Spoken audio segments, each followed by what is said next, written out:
હવે આગળ વાત કરીએ તો જામનગરના ઉચ્ચ અધિકારીઓ અને ખેડૂત પેનલ સાથે રાજ્યપાલ સમીક્ષા બેઠક. જામનગરમાં રાજ્યપાલ આચાર્ય દેવવ્રતજીએ જામનગર સર્કિટ હાઉસ ખાતે જિલ્લાના ઉચ્ચ અધિકારીઓ અને પ્રાકૃતિક કૃષિ સાથે સંકળાયેલા ખેડૂતો, ખેડૂત ટ્રેનરો, સંયોજકો અને સહસંયોજકો સાથે સમીક્ષા બેઠક કરી હતી. આ સમીક્ષા બેઠકમાં રાજ્યપાલે જણાવ્યું હતું કે ગુજરાતનું પ્રાકૃતિક કૃષિ અભિયાન હવે રાષ્ટ્રીય મિશન બની ગયું છે.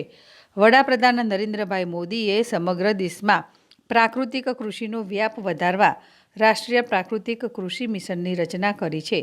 પ્રાકૃતિક કૃષિ અપનાવવાથી ખેડૂતોને ઓછા ખર્ચે વધુ ઉત્પાદન મળવા સાથે પાકોના પોષણક્ષમ ભાવ પણ મળે છે અને ખેડૂતોની આવકમાં વધારો થાય છે. રાસાયણિક ખાતર અને જંતુનાશક દવાઓના વધુ પડતા ઉપયોગના કારણે જમીનમાં ઓર્ગેનિક કાર્બનનું પ્રમાણ ઘટ્યું છે. મનુષ્યને સ્વચ્છ હવા, પાણી અને ખોરાક માટે પ્રાકૃતિક કૃષિ અનિવાર્ય છે. સમગ્ર વિશ્વમાં હાલ ગ્લોબલ વોર્મિંગ સાથે મોટો પ્રશ્ન છે. ખેતરોમાં રાસાયણિક દ્રવ્યોનો છંટકાવથી કેન્સર જેવા ગંભીર રોગોનું જોખમ વધે છે. પાકોમાં હાઇબ્રિડ બીજ, યુરિયાનું આંધળું અનુકરણ આવનારી પેઢીના સ્વાસ્થ્ય અને પર્યાવરણ માટે નુકસાનકારક છે. રાસાયણિક દ્રવ્યોના અંધાધૂંધ છંટકાવ અને હાઇબ્રિડ બિયારણોથી ઉત્પન્ન થયેલા પાકોમાં 45% જેટલા પોષક તત્વો હોતા જ નથી, જેના પરિણામે માનવ સ્વાસ્થ્ય જોખમમાં મુકાય છે અને મોટાપા, કેન્સર, હાર્ટ એટેક જેવી બીમારીઓનું જોખમ વધે છે. પરંતુ જો દેશી ગાયના ગૌમૂત્ર, ગોબર આધારિત પ્રાકૃતિક કૃષિ અપનાવવામાં આવે તો જમીનની ગુણવત્તામાં સુધારો થવાની સાથે મનુષ્યનું સ્વાસ્થ્ય સુધરશે અને વાતાવરણમાં પણ સુધારો આવશે.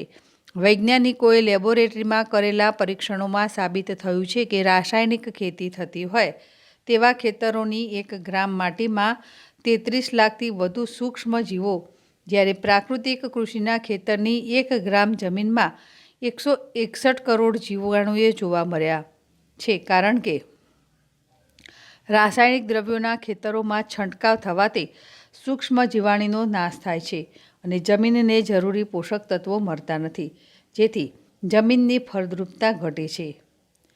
ખેડૂતોની સમૃદ્ધિ માટે દેશી ગાય આધારિત પ્રાકૃતિક ખેતી જે એકમાત્ર સમાધાન છે, જે અપનાવવાથી કૃષિ ક્ષેત્રે નવી ક્રાંતિ સર્જાશે.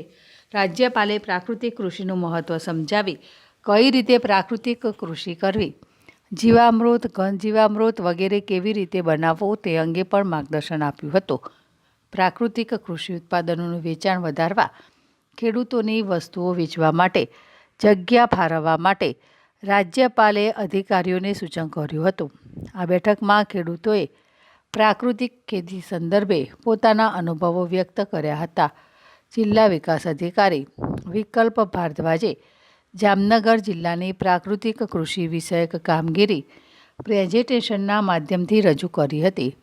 જામનગર જિલ્લામાં વર્ષ 2024-25માં પ્રાકૃતિક કૃષિ વિષય પર 1784 તાલીમ વર્ગના ટાર્ગેટ સામે 1715 તાલીમ આપવામાં આવી છે, જેમાં 43,999 ખેડૂતો સહભાગી થયા છે. જિલ્લામાં હાલ 27,823 ખેડૂતો 18,000થી વધુ એકરમાં પ્રાકૃતિક કૃષિ કરે છે. જિલ્લામાં મુખ્યત્વે કપાસ અને મગફળીની ખેતી કરવામાં આવે છે, જેમાં 12,000થી વધુ ખેડૂતો 8,000થી વધુ એકર જમીનમાં મગફળીની પ્રાકૃતિક ખેતી કરે છે.